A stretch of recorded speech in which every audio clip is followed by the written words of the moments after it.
What's up, guys? Movie buff. Going to talk about Ad Astra. I'm a big Brad Pitt fan, so I'm going to give anything that Brad does a chance. I've always liked him. I think he's got total range in his acting ability, and this movie didn't use that at all. He's like basically the most monotone person ever in your life. I mean, he's the whole movie, and this is how the movie was written. So it's not a jab at Brad. It's how the movie character was written. So he's basically like, my pulse is 83. I remain mission ready. I got 8 hours of sleep last night. I had no bad dreams. That's it. And it doesn't change through the entire movie. His attitude, his demeanor doesn't change at all. Hardly, I mean, like not once through the whole movie. The movie is kind of like, I mean, it has a discernible plot, but it's definitely kind of like jumps around a lot. This scene that you're seeing right now, it basically was put in the movie after the movie was done for like reshoot purposes, because they just kind of figured out like, man, this movie's super fucking boring, which it is. And it's a long movie, so you're kind of like the whole time, you're like, okay, you know.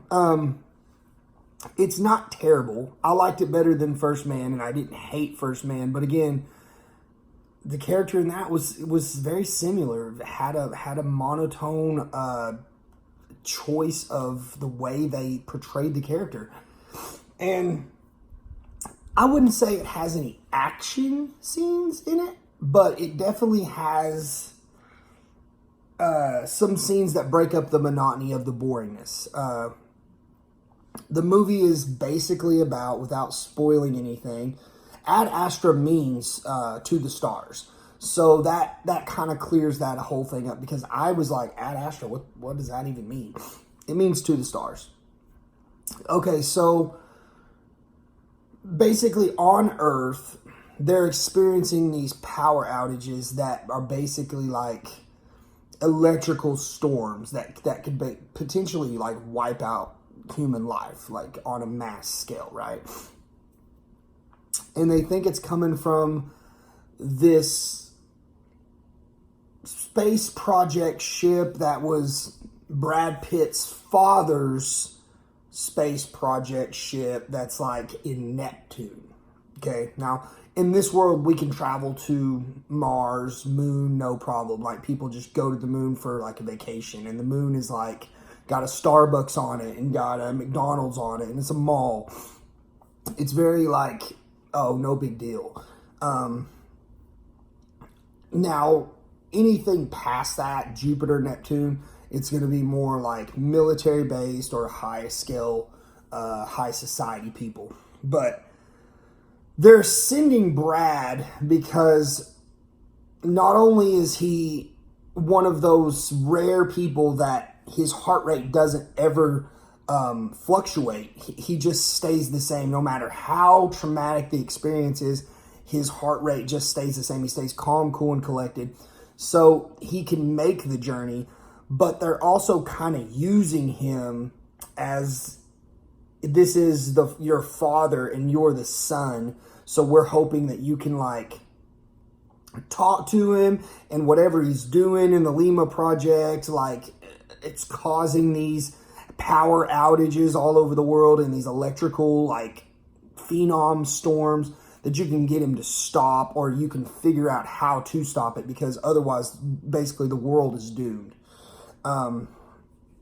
These power outages, they're coming from Neptune, and that's where Tommy Lee Jones' character is, and he flew there like Brad was like a little kid when he left, you know. Now Brad's like grown up, so I mean that just gives you a scope of how long he's been gone. They thought he was dead. He's made out to be like this huge NASA hero, and the truth kind of comes out, and there's a lot of corruption as far as, you know, how things and why things happen and the way they went down. And that was interesting, but it wasn't interesting enough to be like, okay, that was a huge payoff for the movie. So to me, that was the biggest thing. The movie didn't have enough payoff. Once you realize, like, this is it, like it was just a letdown as far as that goes. So, I mean, it's beautiful to look at, the cinematics, the space, it's all, awesome, just like Interstellar, just like The Martian, but those two movies are leagues above this movie as far as like storytelling is involved, in my opinion. But if you like space movies, if you like space adventures and stuff, but this is not like a Star Trek or anything that's going to give you like that super big action sequence or nothing. It's very long, drawn out, and in my opinion, it doesn't pay off in the end. So there you have it, guys. Ad Astra. Until next time, we'll see you at the movies.